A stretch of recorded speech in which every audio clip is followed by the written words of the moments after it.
अस्सलाम वालेकुम। तो गाइस आज मैं आपको बताऊंगा कि कैसे हम अपने फ़ोल्डर को ज़िप और अनज़िप करते हैं। ठीक है, सबसे पहले हमें अपने फ़ोल्डर को ज़िप और अनज़िप करना है तो हम गूगल में जाएंगे। तो यहाँ से हम क्या करेंगे, मैं आपको दोबारा से करके बता देता हूँ कि यहाँ पे आप विनरार ऐप का नाम है। ठीक है, तो वो आप लिखेंगे विनरार सॉफ्टवेयर या विनरार डाउनलोड करेंगे तो ये आपके पास आ जाएगा। यहाँ पे आप विनरार डाउनलोड फ्री सपोर्ट, तो आप लेटेस्ट वर्जन कर लें। ठीक है, आपने डाउनलोड करना है इस विनरार ऐप को। ठीक है, जो एक सॉफ्टवेयर है आपने इसको डाउनलोड करके, मेरे पास ऑलरेडी डाउनलोडेड है तो मैं इस वजह से नहीं कर रहा, तो आपने ये इसको डाउनलोड करना है। ठीक है, गूगल से।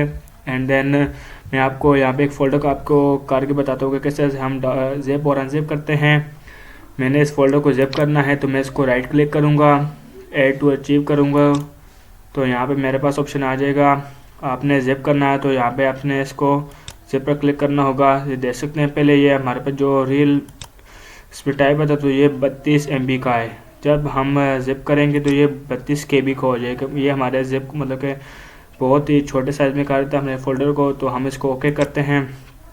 तो ये देख सकते हैं हमारे पास एक न्यू फोल्डर के नाम से एक ज़िप फोल्डर क्रिएट हो चुका है। ठीक है, तो मैं अभी इसको डिलीट करता हूँ। ठीक है, एंड मैं अब आपको इसको अनजिप करके बताता हूँ। इसको हम दोबारा से राइट क्लिक करेंगे तो एक्सट्रैक्ट हेयर करके यहाँ पे हम जैसे एक्सट्रैक्ट हेयर करेंगे तो ये देख सकते हैं हमारे पास एक अनजिप होकर एक फ़ोल्डर क्रिएट हो चुका है।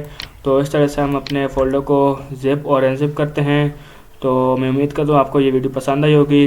आपने इस वीडियो को लाइक करना है, शेयर, मेरे चैनल को सब्सक्राइब कर दें।